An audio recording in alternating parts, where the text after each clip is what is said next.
We asked for the public's help in identifying this subject, and the public responded. Hundreds of tips began to pour into our hotline. Each tip was investigated thoroughly, and we began to release additional photographs as they came into our possession. The NYPD provided these photos to numerous media outlets. Local, national, and international outlets released the photo via television, print, social media, and online content. Luckily, a citizen in Pennsylvania recognized our subject and called local law enforcement. Members of the Altoona Police Department responded to the call, and based on their investigation, they notified the NYPD. This investigation is still active and on. First and foremost, I want to reiterate just how immeasurably sad the tragic passing of Brian really is. To his family, to his friends, to all of his work colleagues, and frankly to the American healthcare industry, within which Brian was an innovator and somebody who endlessly put patient interest first to try and improve healthcare for everybody. The circumstances of his death are profoundly shocking and disturbing. It might make you feel nervous, it might make you feel anxious, and certainly may be very disturbing. Within that context, I would encourage everybody to remember there are many, many resources available within United Health Group. Secondly, I know people are nervous around security and safety, and you will be seeing during the rest of today, over the weekend and next week, a continued hardening of our security defences on sites across the country. Finally, I'd like to ask you all to look out for yourselves, to make sure you spend some time to process what's going on, and if you need to reach out to our EAP resources for support, and take the time to make sure you have properly given the people you care about the hug they deserve and you want to share. This is a moment where, in among everything else, we're reminded of the fragility of families, of individuals, and the importance that really represents. Welcome to another episode of Seen and Heard podcast. I'm your host, Sharon, and everyone should be seen and heard. We want to get your thoughts. I am here with my co-host, Ms. Kenneth, who's the co-chair of Cobra. And your thoughts on, I don't know if you've been following the news for the week on how the responses from the media have been patronizing. They have been gaslighting. They have basically said or acted like the people that are angry with the healthcare system in this country shouldn't feel the way they do. Basically, they're like, you guys are wrong. Basically, how dare you guys have feelings about suffering under the American healthcare system? What are your thoughts? Well, this country would just go to socialized medicine, social health care, universal health care. This would not be a problem because you have people who don't want to die. I mean, basically nobody wants to die, but people don't want to die. So they have to make a choice. Do I pay my rent, my mortgage, put the roof on my house, or do I pay for these expensive procedures, out-of-pocket costs, not just what the insurance company pays for? If this country would just go to universal health care, it would not even be an issue. And they won't do that because of racism. That's true. I mean, this is simple because all of the other countries that have universal health care. They're more of a homogenous society, so they don't have a lot of diverse or communities. Again, our elected officials are in the pockets of big pharma. They're in the pockets of the other medical / health care special interest groups. And as long as that's the case, there's always going to be high premiums. And I don't like I've been reading the stories of people that they've been sharing their stories. Like for me personally, I'm under a United Healthcare. I'm a victim of United Healthcare. I'm still suffering under them because they refuse to cover my prescription that my doctor wrote for me. My late husband, he was under Blue Cross Blue Shield, and he's gone because of Blue Cross Blue Shield not covering him. That's why he's no longer living. My mother, for 10 years, doctor after doctor after doctor after doctor. Mind you, they were pale skinned doctors. And the last doctor she went to, they basically gaslit her all that time. She was in excruciating pain all the time, and they tried to make her feel like she was crazy in the head. You Of know, course. just imagine her pain. And so that combined with the medical racism, but the last doctor she went to was a female, and she happened to be of LGBTQ persuasion. She found the trouble, the issue, but it was too late. She went in, she said, well, we're going to try to go in and get a little, it was cancer. It was pancreatic cancer. And as soon as she said they opened her up, the air hit her, the cancer spread, and it was just a matter of time. I had to watch and listen to her dying in anguish and agony and excruciating pain. Mind you, I still live with excruciating pain too, 24/7, because I've had 3 back surgeries. Well, nothing is going to change until this country sees the benefits in universal health care. Mm-hmm. We're still going to have to pay those exorbitant premiums. We're just going to have to pay the co-pays, and we're going to go get our prescriptions filled, and we have to pay for the medication. And go into debt. But so what is your response to the reactions? Because so I'm surprised. I'm really surprised. This is a situation that causes me to recognize I cannot predict the behaviors of our people, collectively speaking, because I would have thought that there would have been more remorse behind it, more sorrow, more sadness, but people are laughing and dancing in the street and jumping up and down, jovially, like saying, hey, I'm glad he's gone. Is that my take? No, but the healthcare industry has not been kind to any of us, and most specifically to people of African descent. And that's my feeling. It's like, no, I'm not celebrating, but I'm like, there's no empathy. I have no empathy for billionaires that, I made a comment under Qasim Rashid's post about the reactions because it seems the media is alarmed. They're alarmed, but yet they're trying to act obtuse at the same time, saying, we don't know why. We just don't understand why. My comment under his post was, I don't take, wait, that wasn't it. That was actually about the part. Well, no, that was about the pardoning and the celebration. So I was talking about not taking anyone seriously who criticizes Joe Biden for pardoning his son, considering the lifelong crime Trump and his demon spawn have participated in. And then why don't they have the same energy for the Trumps? Then as for the healthcare CEO, my humanity is just fine. I'm not celebrating. I have plenty of empathy for the suffering of the working class. I have zero for abominations like billionaires or trillionaire CEOs and executives, which should not exist. Billionaires or trillionaires should not exist anyway. But yeah, so my empathy is in the network of where it needs to be. It's out of network for the billionaires and trillionaires. Well, now I hear what you're saying, but if anybody can get health care, perfect health care, optimal health care, it will be the millionaires and the billionaires.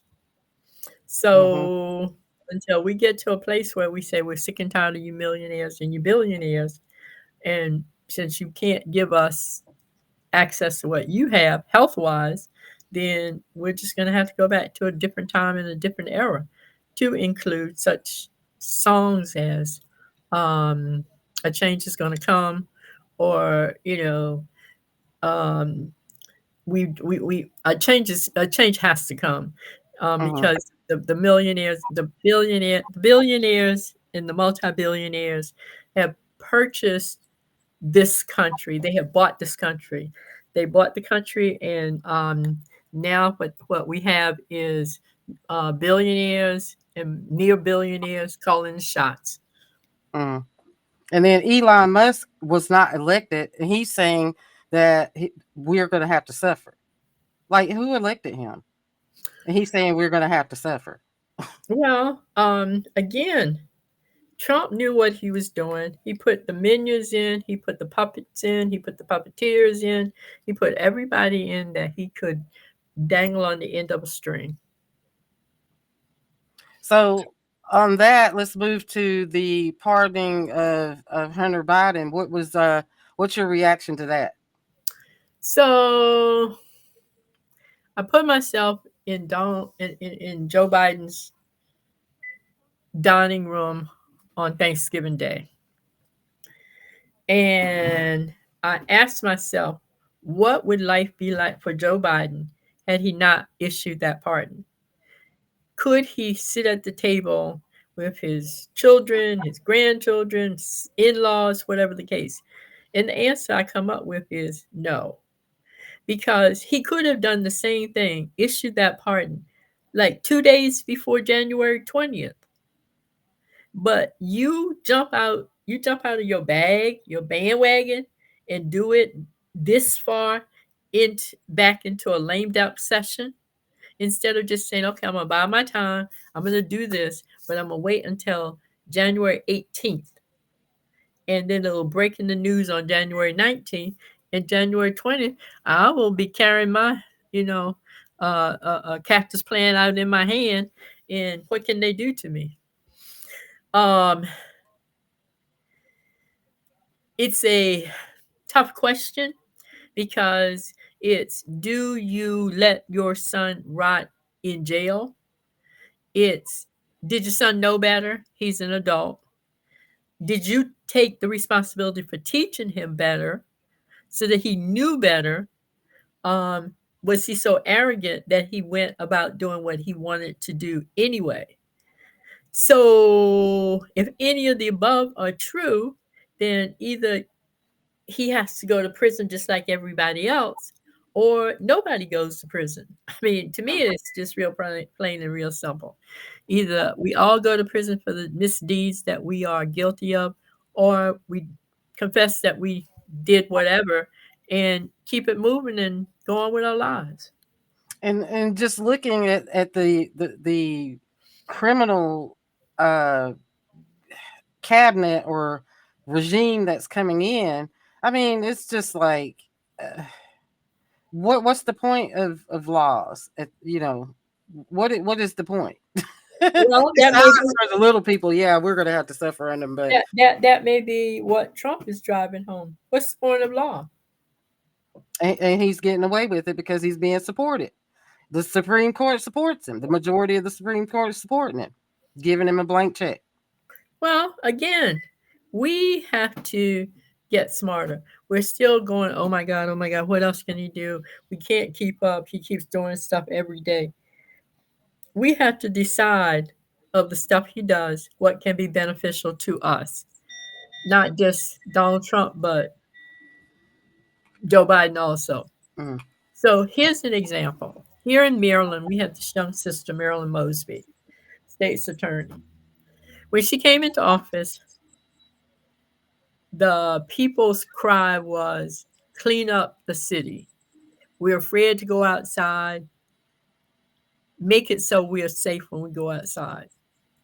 So she went about doing her job. That's what they told her to do. Except she ran into, white supremacist types who swear, they raised their right hand to uphold the laws and the Constitution of the state of Maryland. But they were rogue officers. They did what they wanted to do, and nobody held them accountable. And along comes Miss Mosby saying, "Okay, I'm young and vigorous and vibrant. And, I'm going to do this and this and this, and I can just see myself moving up the ladder." Well, kind of like with Marcus Garvey. Marcus Garvey's downfall was his own people turned him in, kind of, sort of, said, y'all got to get him under control. But then when they did, then these same people said, well, we didn't mean for you to do all that to him. We just wanted you to, temper him, bring him down a notch or two. Marilyn Mosby was doing her job. And now all of a sudden, our people, along with everybody else, wants this young lady in prison for life. She did nothing others have not done. For example, the same thing she did, a person who will soon raise his right hand and be sworn into the Senate did something similar. But those little old ladies, I guess they were, called him and said, "Oh, we know how busy you are. You just have so much on your plate, and we just want to thank you for your service. You made a mistake on your application here, here, and here. So we're going to pull your application, put it to the side, and next time you're, home, we'll all sit down and fix it." That's pretty much the same thing that happened to Marilyn Mosby. And it wasn't like she was stealing somebody else's money. She was playing the shell game with her own money.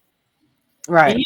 And here we are, Black people out here talking about she needs to go to prison. She's just such an embarrassment. Send her to prison. For what? She played the same game that they play all the time. And that's what they always say is like, we got to get one of our own in. Look at AOC. She did the same thing. She was very promising politician, had a promising career, and as soon as she got behind closed doors with Nancy Pelosi, Nancy shut that down. Mm-hmm. Now she's playing the game. Mm-hmm. And she's playing it very well. Mm-hmm.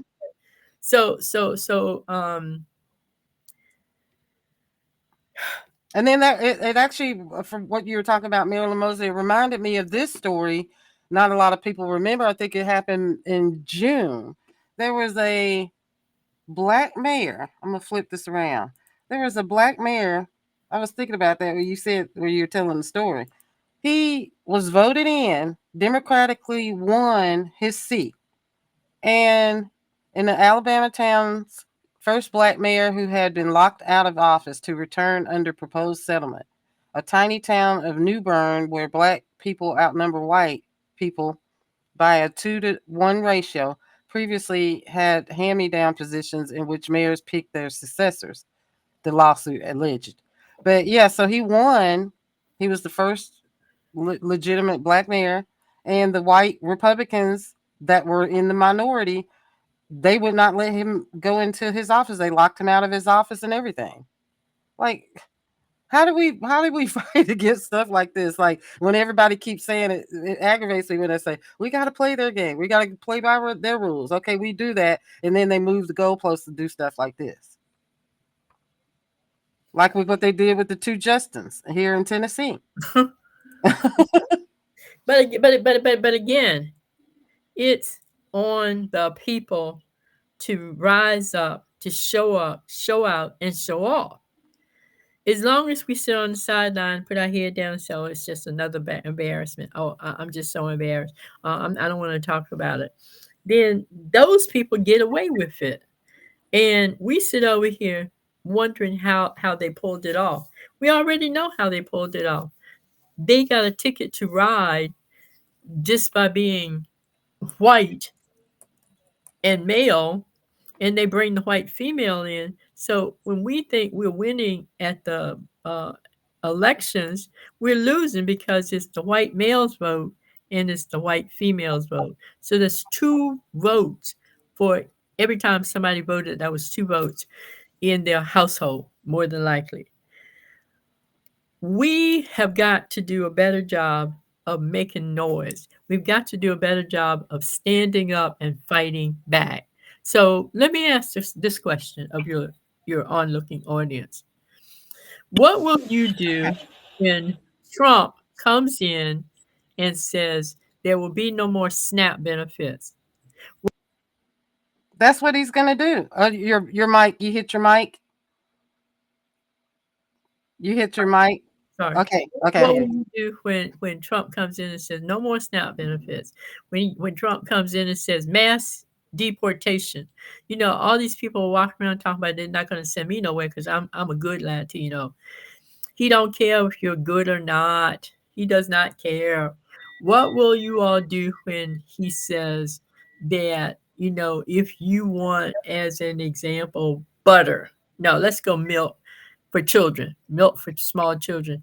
And a container of milk is $9.59. What you going to do? You're just going to find $9.59 and buy the container of milk? No, somebody going to snap. And when they snap, they're going to bring some other people along with them. Like what happened with the young man and the healthcare CEO. And then this video I'm just playing in the background because, like you said, we're only one or two people and we're actively doing our part. But look at this image here. This is South Korea. I was so impressed how they shut that man down that thought he was going to be a dictator. He calls martial law and they shut him down under 7 hours. And they're still protesting. This is from one day ago. They are still protesting. They are shutting down the country. They're all collectively boycotting until he is all the way out because they held a hearing to try to vote for a full impeachment. So I think he got some people in his party that originally were against him as well for calling for the for martial law. But so it's kind of like they're kind of straddling right now. But these people, the citizens, are not having it. They have been out here since they shut him down under 7 hours last week. Hey. I'm so jealous. Hey. I'm so jealous, but just seeing this, because we know it can be done and everybody wants to make excuses like, oh, well, it's South Korea. South Korea is under occupation by the United States. Mm-hmm. The reason South Korea and North Korea are still split is because of the United States. But these people are fighting. They are fighting. But it has to be a major action. For example, if you looked at any of the UN General Assembly hearings last week, it was on reparations, is true. All those people were talking about reparations for a small footprint for themselves, immediate community. But the minute we get our acts together and say, no, we're not just going to go out and get reparations for Sharon. We're going to get reparations for Sharon and Myron and Anton and Suron and Nayron and everybody. Then all the places that are talking about reparations will have to come together in solidarity because it's the same thing. We want reparations for harms perpetrated against our ancestors. What has to happen then is working out a way so that it's equitable across all boards. Because were there reparations in Tunisia may not be at the same level as reparations in Mississippi. But we're all singing the same song. Reparatory justice movement, injury areas, residual reparations, not just some one-time check and then say, get out of my face. No, we want open-ended residual reparations. So there's a lot that still has to be done. Even though reparations is on fire, there's so much more that has to be done. And we have to push to make sure it happens. Well, give us our call to action in closing. And again, we will be talking about this still, even though everybody's unsure about this new regime coming in, Trump regime, but we still need to do what we can. Give us a call to action. So here's a call to action. Sister Marilyn Mosby does not deserve to be in prison, although the Euro Americans are calling for her to be in prison for the rest of her life. She did nothing wrong. And if you're going to tell us that you want us to do something, and the minute we do it, you punish us, then why should we even do it? There's no reason for us to do it. There's no reason for us to do it other than that you told us this is what you need in order to feel safe, in order to be able to walk around in your community. She did exactly that. So what I would like everyone to do is call the White House, 202-456-1111. Tell Joe Biden that the ex-state's attorney, Marilyn Mosby, has done less, much less than his son did. And if he can pardon his son, then we respectfully demand that he pardon Marilyn Mosby immediately and let her go on with her life, let her be with her daughters, and let her reestablish her lifestyle. 202-456-1111. Call the White House and tell them pardon Marilyn Mosby immediately. And I'd also like to remind about Leonard Peltier, the Native American activist, Leonard Peltier. Mm-hmm. So, and Mumia Abu Jamal, the man is in his 70s. Y'all haven't been able to prove that he did anything. So if he's in his 70s, he's certainly not going to do anything now. Let the man go. And as far as I'm concerned, I think that we should send a message to Asada Sakura that she is safe to come back in this country. We embrace her with open arms. Because she too, they couldn't prove that she did anything. Right. They were trying to make an example of her. Exactly. Mm-hmm. And every week we'll give you some more names. Okay. And with that, thank you everybody for listening and watching. And we are still in our fundraiser for the end of the year. Please check out the links in the description box. Leave us your stories. We'd like to hear your stories about your experience with the healthcare system as well. Any other stories or statements you'd like to make? Leave us a voicemail, leave it in the comment box, and we will see you guys on the next one. Thank you, Miss Kenneth, and I'll see you later. Bye. Have a great evening. Bye.